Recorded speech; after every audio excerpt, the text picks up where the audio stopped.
So tonight we're going to talk about the next stage of faith, which is the shared or a community stage of faith. And when I got here, they asked me if I had a PowerPoint presentation to do or to use during the lesson tonight. And I said, I'm sorry, I do not. I'm not very technological. I'm not astute at that kind of stuff. I don't know how to do that kind of stuff. And I'm going to apologize because we're not going to have any of that cool looking stuff like that. But by the same token, I'm never going to be hacked, and you're not going to get an email saying, hey, don't listen to my voicemail today. Because nobody hacks people like me, because I only have like 3 friends on all of the internet. So,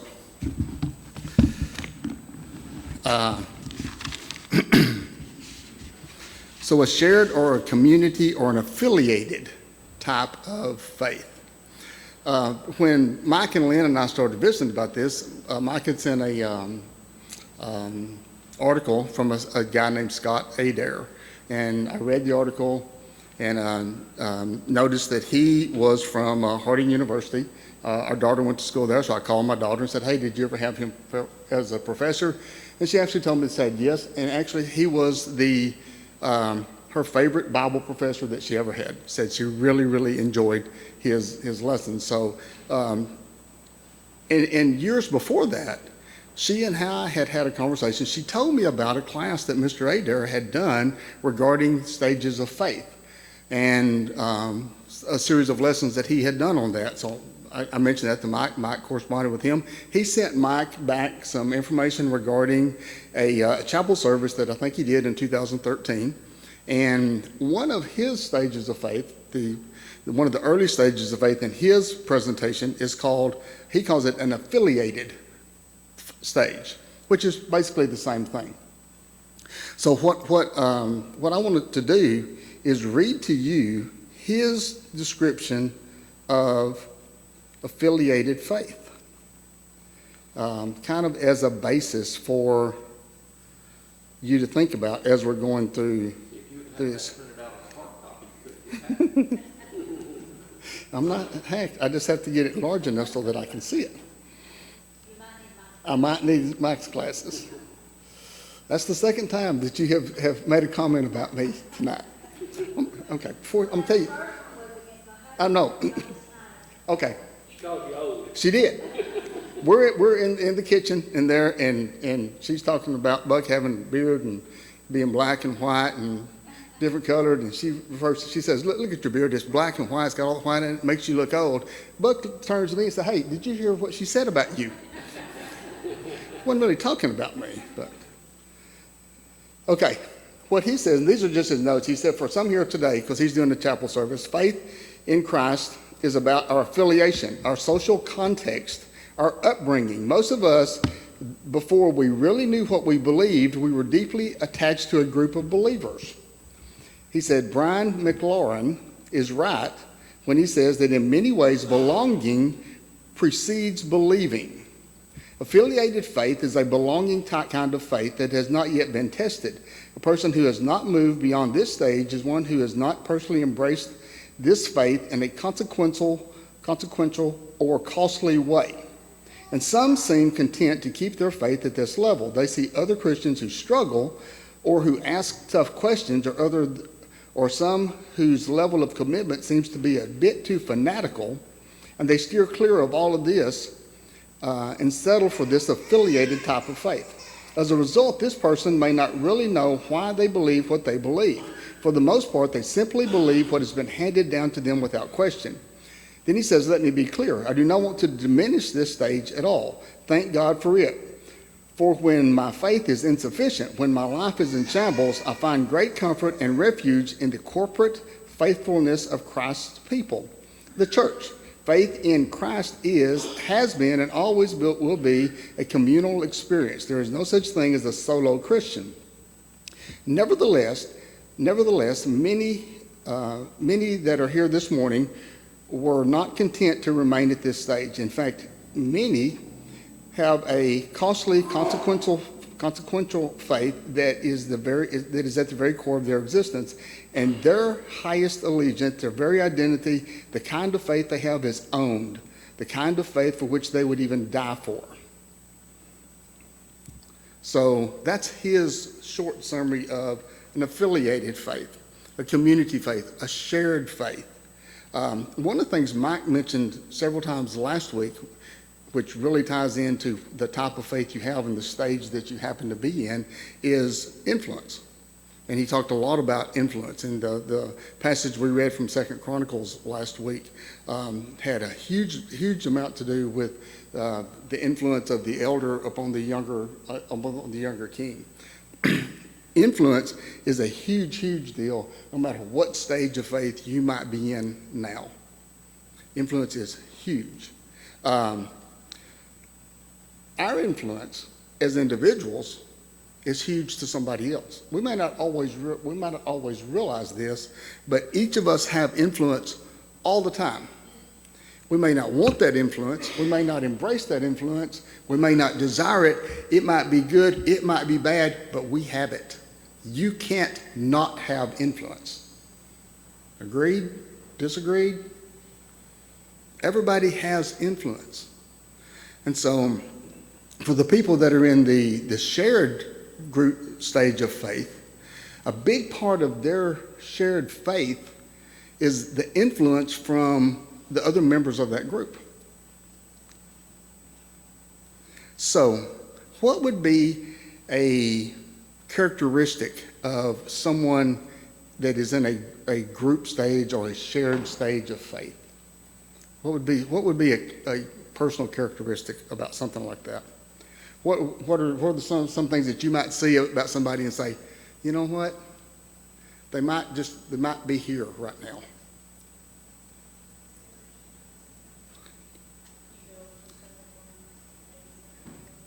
Yeah, just attending service, only attending service. So why would that be it? Because that's when the group's there, right? Because it makes you feel good when you're in your group. That's one of the things that I think about it is acceptance or belonging. You're in a group because you have some sort of acceptance. You have a sense of belonging into that. What might be another one?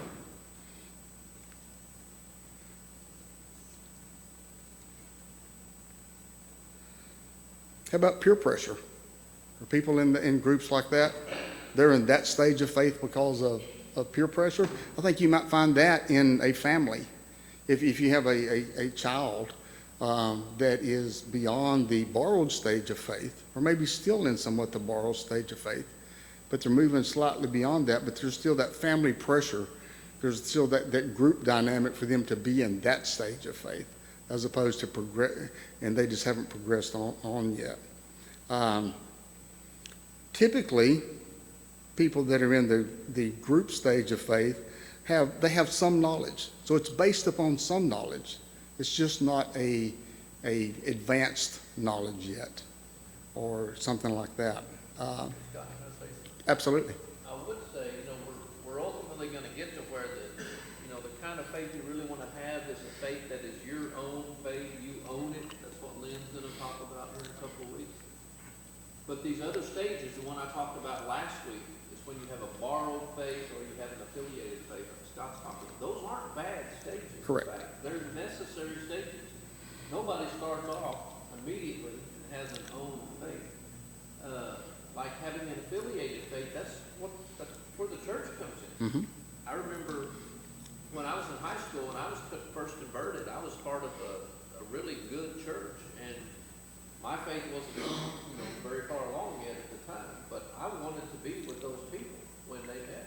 I had an affiliated kind of faith, and it was a good faith. Yes, absolutely. And that's one of the things we're going to talk about here in a little while, is that all of these stages of faith are good within their parameters. But ultimately, we're going for the own stage of faith. But there's a lot of good things about the corporate or the community stage of faith.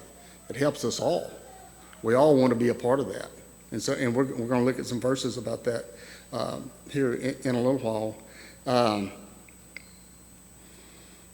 Typically, people that are in a group stage of faith or a shared stage of faith, there's somebody that is the influential person that they're looking at, or that's why they're part of that group, is because somebody exerts some sort of influence on them for that. Yes, ma'am. I would also probably identify them as somebody because individuals that are very accepting and not questioning at that point. So a lot of times they'll accept everything that an influencer will say, and they don't quite question that because they're not to the point of having feeling confident to question it. Yes, yes. You could almost say that this stage of faith is characterized by maybe a disproportionate amount of emotion at times, because your response is somewhat, might be based more on emotion than it might be upon fact. And once again, it's not totally bad. There's a lot of good things about that, but all of your decisions can't be based upon emotion. One of the places that I was reading about is, and you're probably going to think, well, what's the point going to be from this? But if you go to Joshua chapter 24,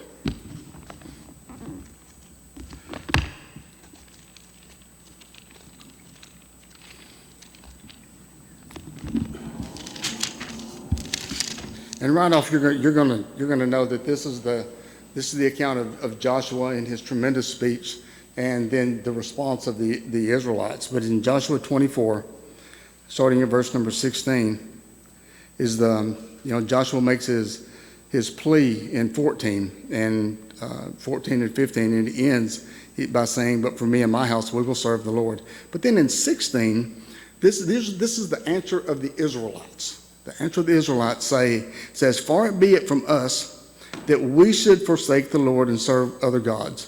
For it is the Lord our God who brought us and our fathers up out of the land of Egypt, out of the house of slavery, and who did those great signs in our sight and preserved us in all the way that we went and among all the people through whom we passed. And the Lord drove out before us all the peoples, the Amorites who lived in the land. Therefore we will also serve the Lord, for he is our God." Did you notice how many times in there that the Israelites referred to them as us or our? They're a group. They are, as a group, they're saying, we're going to follow you as a group. I didn't count them, but I mean, just over and over and over, it talks about, they say, this is our God, and he did this for us, and we did this. Everything is about the group. Conversely, what did Joshua say? "As for me and my house, we're going to serve God." One of the things that you grow from when you grow from a shared faith to an own faith is that obviously you take ownership, individual ownership, personal ownership, as opposed to the corporate type of ownership. And here, the Israelites had a corporate type of ownership. It was a communal type. They were going to follow Joshua as a group. If you go over to Judges chapter 2, we have a later account here of Joshua's death. Judges 2, 10 and 11 and 12. Well, Joshua dies in verse 8. "And Joshua the son of Nun, the servant of the Lord, died at the age of 110 years. And they buried him within the boundaries of his inheritance in," I can't say that, but "the hills of Ephraim, north of the mountains of Gash." And then it says, "And all the generations also were gathered to their fathers. And there arose another generation after them that did not know the Lord or the work that he had done for Israel." And in 11 it says, "And the people of Israel did what was evil in the sight of the Lord, and they served Baals. They abandoned the Lord, the God of their fathers, who had brought them out of the land of Egypt, and they went after other gods from among the gods of the peoples that were around them, and bowed down to them, and they provoked the Lord to anger. They abandoned the Lord and served Baals and the Ashtaroth." So And I think the point here is that their shared faith, their community type faith didn't grow to an individual faith. As a nation, they didn't grow. Comments? Yeah. If you go back in Joshua 24 and you read, it says that they served God all the days of Joshua, and I think all the days of the elders that outlived Joshua. With his influence, and gets back to the influence that Mike talked about last week, is that the influence is a huge, huge deal in whatever stage of faith you might happen to be in. But I think the point here is that, or the point that I got out of this, is that even a nation like the nation of Israel, and there's instances over and over and over and over and over that you can see them doing this, their faith, so many of them never took that faith upon themselves individually. It was always the Israelites. It was always the we. It was always us. And once again, it's not bad, but it has to be grown from that. It has to progress further than that. We're a group, and we love each other, and we rely on each other. And once again, we're going to talk about that in a little while. And we do all these good things with each other, but we don't go to heaven together. We go to heaven as an individual. God sees us as an individual. And your faith has to grow individually as well as corporately. Comments? Questions? I think the danger in our culture, though, is, I mean, ultimately you do have to grow out of that. I'm reminded of, Hananiah, Mishael, and Azariah. Everybody else is bowing down, the whole community. Right. We're not doing that. We don't care if everybody else. We're going to serve God. We're not bowing down to your idols. We're going to serve Him. But in our culture, in which we happen to live, we have a very individualistic culture, not in the good way that you're talking about, in the bad way. I mean, there's so many people. Our county here is full of people like this, our church has a lot of people like this. They see no need, they love Jesus, and they know Jesus saves them, they see no need to be a part of the community, the faith. Right. They don't, I love Jesus, but I can leave the church, is people's attitude, Yeah. which is very unbiblical, but, we live in a culture where people don't know scripture. Right. Well, and they're growing, or they're not growing, they're digressing. They're going the wrong direction. Because it's all about the direction you're going. If you're moving from your borrowed faith to your community faith or your shared faith, and then you grow that and you move to your own faith.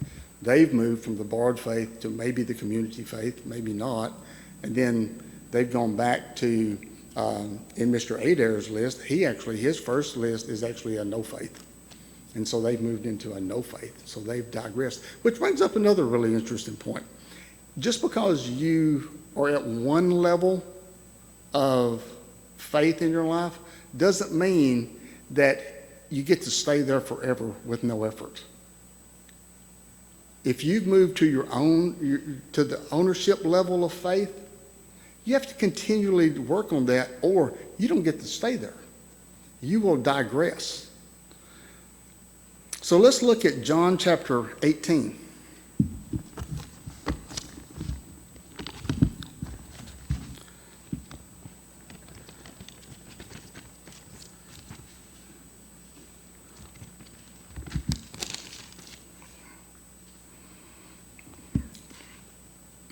Because there are times that we could have, even if we own our faith, there are moments that we could have a lapse of faith.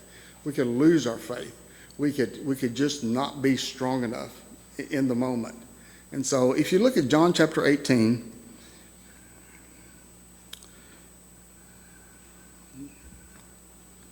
let's see.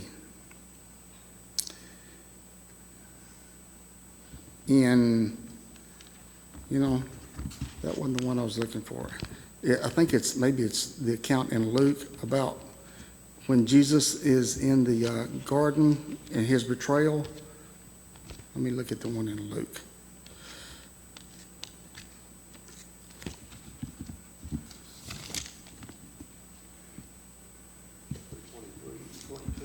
Yeah, I think that one. Let's see.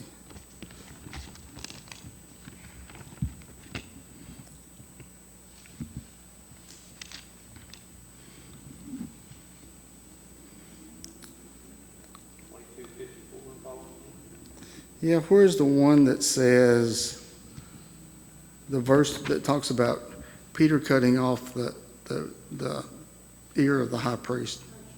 Is it in verse 10? Okay, 18:10. That's actually what I had written down. I just didn't believe what I wrote down. 18:10. So you have Peter, and it says, then Simon Peter, John 18:10, having a sword, drew it, struck the high priest's servant's ear, or the high priest's servant, and cut off his right ear. And so Jesus said to Peter, put your sword up in the sheath. I shall not drink the cup that the Father shall I not drink the cup that the Father has given me. So here you have Peter, and he is with his group. He's within his group. He's within his strong group of people. He's with Jesus in the garden.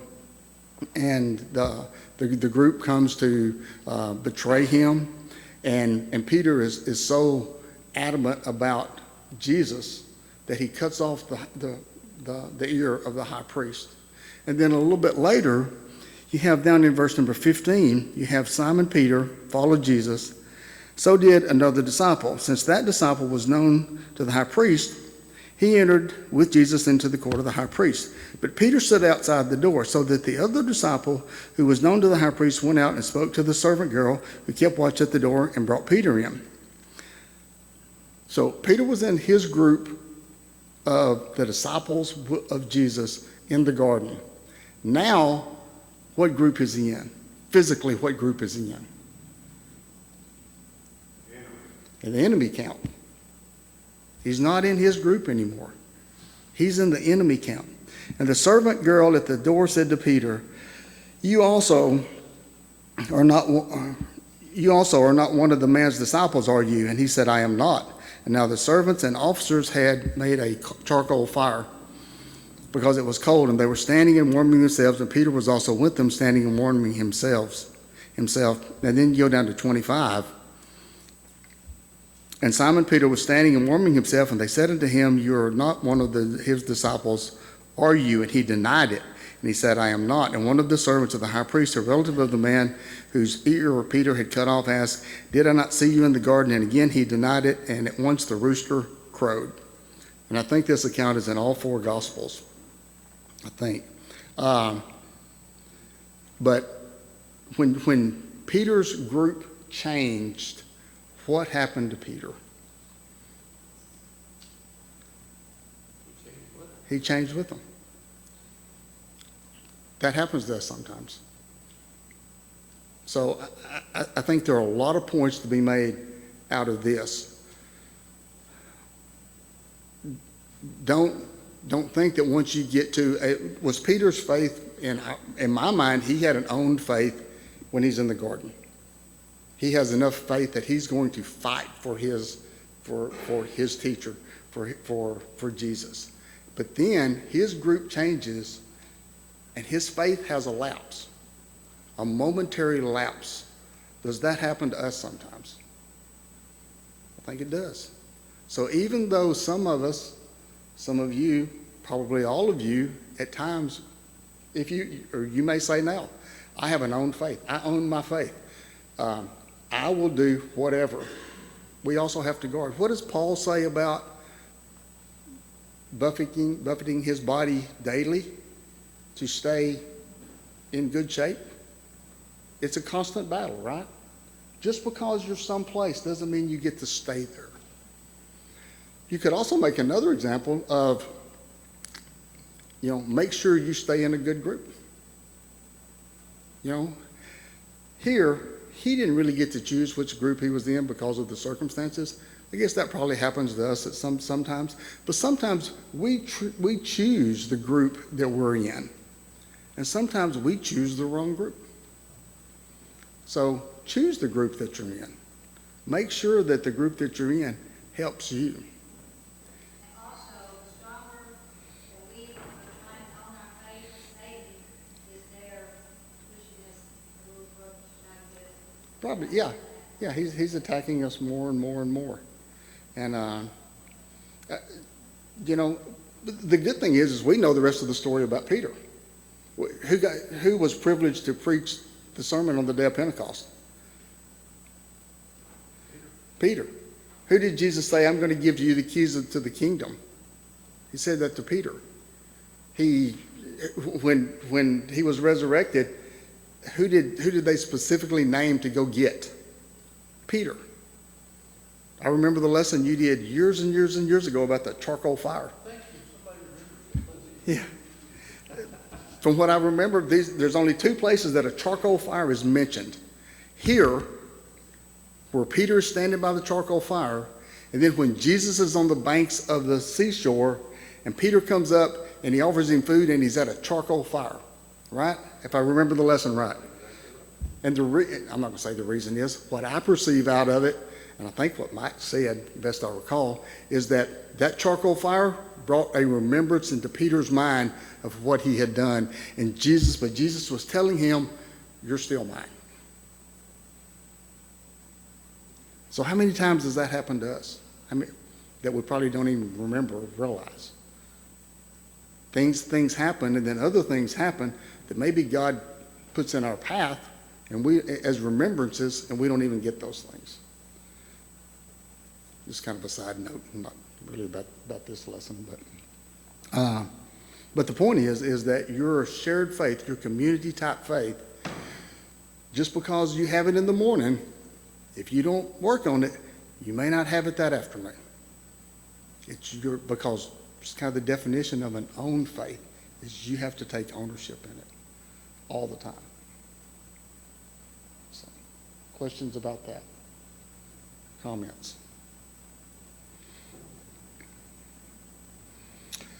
Another person that you could make almost the exact same analogy about, just a little bit differently, is Judas. Judas had a group faith when he was an apostle with the disciples. He had some sort of group faith there. I would venture to say, and not to be, I would never be judgmental about anything or anybody like that, but it appears that he didn't own his faith because he sold Jesus for 30 pieces of silver. And so his type of faith varied as well. It changed as well.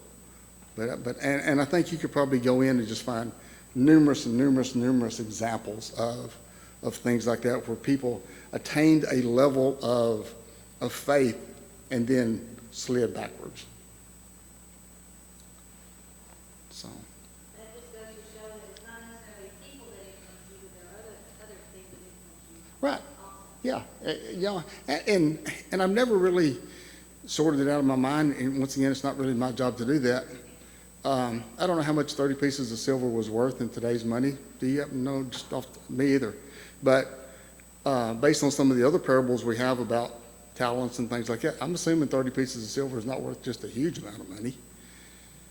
And so was it greed? Was it jealousy? Was it, I don't know. I don't know what his motivation was. I know that he was sorry enough that he committed suicide after that. He killed himself after that. And so, but I don't know. That's always puzzled me. Why, and like I said, I don't know what 30 pieces of silver is worth, but. But was he sorry? He wasn't. He wasn't sorry. He wasn't. There's different kind of, I guess, being regret that you did, but not repentant of the fact that you did. Yeah, penitent about what you did. I don't know. You know, because he kind of shuts the door when he hangs himself. And so, you know, even if you do something bad, like, you know, obviously Paul did a lot of bad things early in his life. You know, there's always good things you can do in the future. It doesn't matter what you've done in the past. You can always do things in the future, not to make up for things by any stretch, but you can just do good things. And you know, I tell my kids and grandkids and people all the time, but yesterday's over with. You know, don't beat yourself up for yesterday. Not a thing really you can do about it. You know, you can waller in something all the time, but it just makes you unhappy and everybody else around you unhappy, and it does no good at all. You know, pick up and go forward. Pretty much what you have to do. If you go to Matthew 13, have the parable of the sower of the seeds.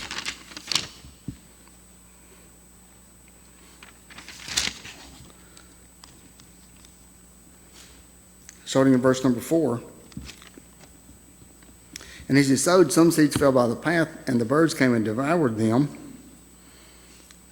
I would say that's no faith. Other seeds fell on rocky ground where they did not have much soil, and immediately these sprang up. And since they had no depth of soil, when the sun rose, and they were scorched. But when the sun rose, they were scorched. And since they had no root, they withered away. I would say that that's probably kind of a borrowed type faith. It's not really yours, and the first time that you have an opportunity to forsake that faith, it's just gone.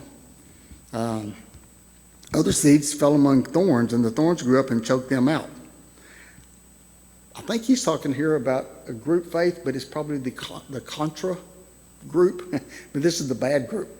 You know, you had faith, and you're working along. But when the thorns grew up, when the group around you is not a good group, it's not the group that you need to be in to be acceptable to God, then you forsake what you were doing, and because the thorns get you. So it's a group, it's just a bad group. And other seeds fell on good soil and produced some grain, some 100-fold, some 60, and some 30-fold. And that would be the own group, or the ownership of your faith, because you progressed and you did good. And like I said, in verse 3 where it talks about the thorns, that's a bad group. But once again, that's a group that we're in, either because we've chosen to be in it or because life has put us in that group or whatever, but we're in the group. That's a bad group. And then we want to spend the rest of our time this evening talking about the good group that we can be in. Kind of like Mike talked about or alluded to earlier. Being in a good group is very, very, very, very productive. It's what helps us get through every day. And there's a lot of passages you could go into in the New Testament to talk about how groups help and things like that. I just picked out one in Galatians chapter 6.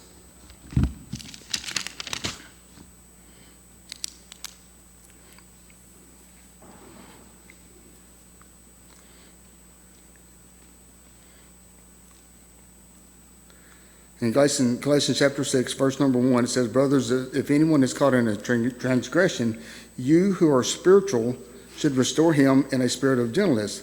Keep watch on yourself, lest you too be tempted. Bear one another's burdens, and so fulfill the law of Christ." So, to do those things, what type of group do we want to be in?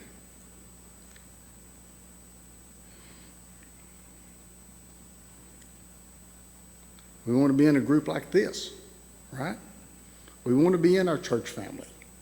We want to be in a group of people that help support us, that can help us bear our burdens. We want to be in a group of people who, if they see us, it's interesting here, it says, if anyone is caught, I don't know the Greek ramifications of that at all, but if anyone is caught in any transgression, I'm assuming that means that it's not something they recognize themselves.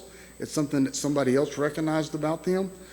If anyone is caught in a transgression, you who are spiritual should restore him in a spirit of gentleness.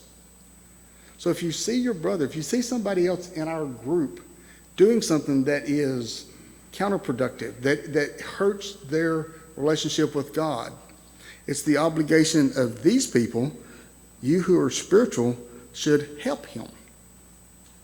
So we want to be in that group that has those people in it, right? We want to be in a group of people who are going to help us. And so in that sense, the group stage of faith is very productive. That's where we live each and every day. So if you're going to pick up or did you have a question? Or okay. If you're going to pick up your bulletins, anybody have a bulletin from Sunday?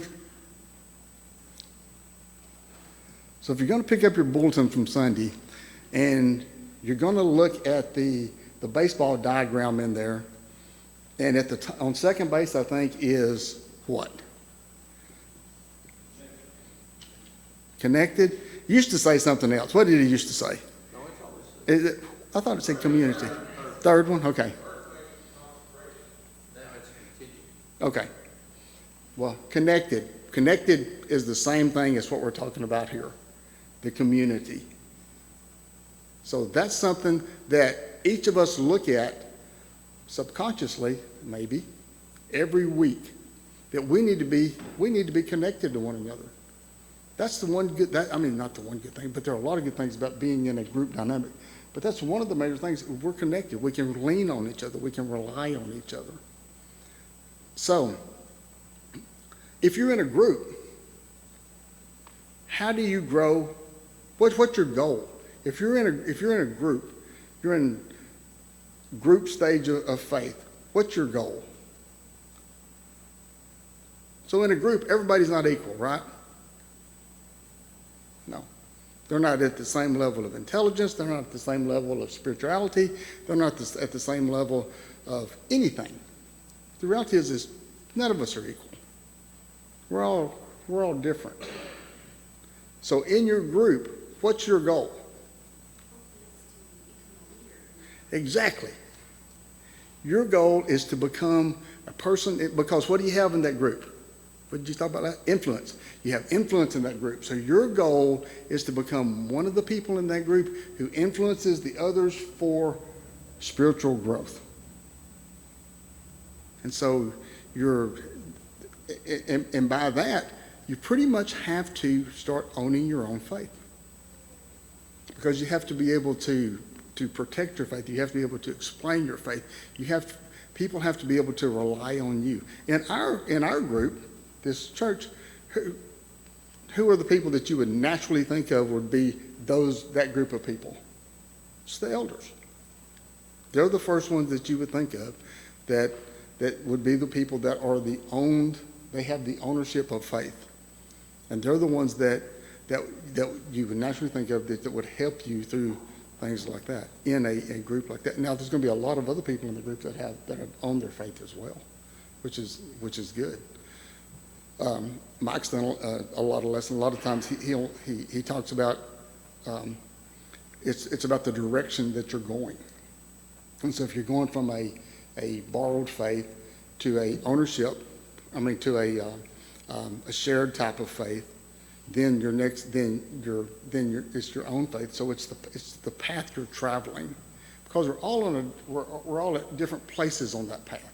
So it's the path that you're traveling. I've used the analogy several times. If you see a glass and it's half full of milk or water or whatever, people say, okay, what assumption do you make about that? What do you say about that? People will say, well, do you say it's a half full or it's a half empty? And they'll say, well, if you say it's half full, then you're an optimist, and if it's half empty, you're a pessimist. And I'd say, totally wrong. It has nothing to do with being an optimist or pessimist. If I see a glass of something and it's exactly half full, I can't make any observation about it at all, because I don't know what's going on. Now, if you've got milk all over your mouth, I know you're drinking that. Guess what? It's half empty, because that's the direction it's going. If there's a milk jug sitting beside of it, you're pouring it in it, it's half full, because that's the direction it's going. It's not about where you are, it's about the direction you're going. And so that's kind of about the stages of faith. It's not so much about where you are right now, it's about where you're headed to. And so, any other questions or comments? If you grew up in a church, that as you're younger, that's your borrowed faith from your family. Mm-hmm. And then as you get into the teenage years, if you had a good large youth group, that is your group faith. And then as you go on into college, depending on if you went to a Christian college or whatever, that's where you might start veering away, and you've got to see if you know your faith. Hopefully, you'll then choose a godly spouse, so they will help you, on that right path. But I kind of see those stages like that, and then you get involved in the church. So God always wants you with. Yeah, and progressing. In Mr. Adair's a presentation. He calls that other one a question faith, the one between, he has one between a shared faith and an own faith, and he calls it a question faith, because there's a point in your life when you take what your faith is and you start asking questions about it. And I think he's probably right. I just kind of lump that into the shared type Another faith. thing about, the questioning thing, that's not bad. No, it's not. It's not like any of these are bad, they're kind of, as he says in that article, which I think is true. I'm sure there's, there's not that many people here tonight, but I'm sure there's people in here sitting in this room right now who have some serious doubts and questions. Mhm. That doesn't mean you don't have faith. Right. It means that's a necessary part of owning your faith. Right. Exactly.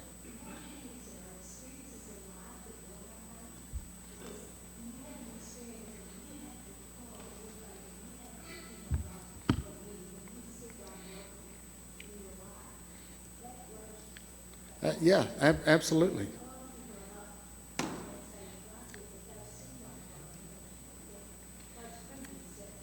Yeah.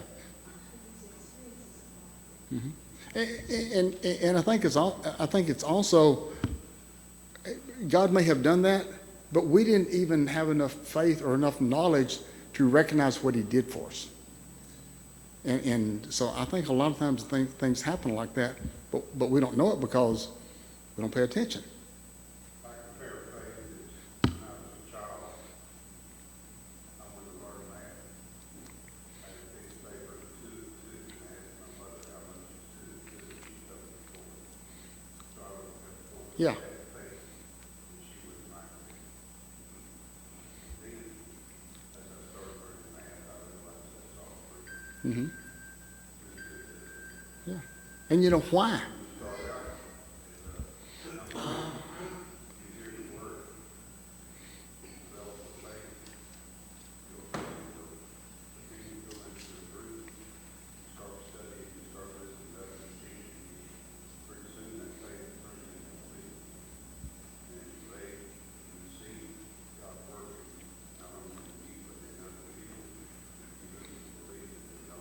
Mm-hmm.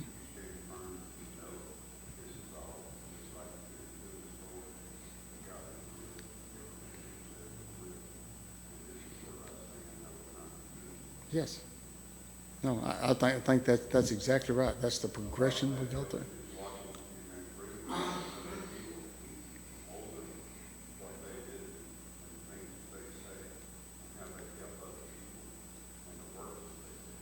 Yes. And the really smart people learn from observing other people. You don't have to experience it yourself to know that it's bad. You don't have to break your own arm to know that breaking an arm is a bad deal. You can see other people that have broken limbs or things like that, and you can learn from them. So I think that's part of it too, is being observant enough to understand your surroundings, what's going on, and to learn from those things. And so.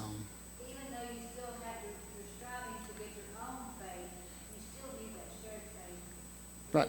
What did Mr. Adair say in one of those? There's no such thing as a soul Christian. S-O-L-E. Soul Christian. We're all community people. Yes, ma'am. I think it's interesting how Jesus says in Matthew 18:3 that it almost becomes a circle that when he says that surely I say to you, unless you're converted and become little children, that we get you go through the cycle of shared faith and community faith and own faith, because your own faith needs to be so reliant as if it's like a little child. Yes, yeah, I would say that's a really good observation, is that your own faith, in fact, puts you back in the position where your faith is borrowed, but it's borrowed from God now. It's not borrowed from somebody else, but it's from God. It's not really borrowed anymore. It's known, but it's based upon God. It's not based upon my parents or my uncle or my next door neighbor or the preacher. It's borrowed, but it's borrowed from God. So, yeah, really good thought. So, and so I think to sum it up, It's like we talked about, all the stages of faith are necessary. They're all something that we probably, all of us go through. Once you achieve one, doesn't mean that it's a check mark and you can move to the next one. You have to continually progress. It's up to you. It's up to me. It's up to you. It's up to us together to help each other, the way it all kind of interacts together. But each of us need to grow so that we can own our own faith, not only for ourselves, but to help other people as well. Because although we don't go to heaven as a group, we help each other as a group get to heaven that way. So, and that's about all I had. Is there anything else? Okay. If it's okay, I'll say a prayer and we'll close. Our dear Lord and Father, we're so thankful for all the wonderful things you've given to us, Lord, and for this time that we can come here this evening and we can study from your word.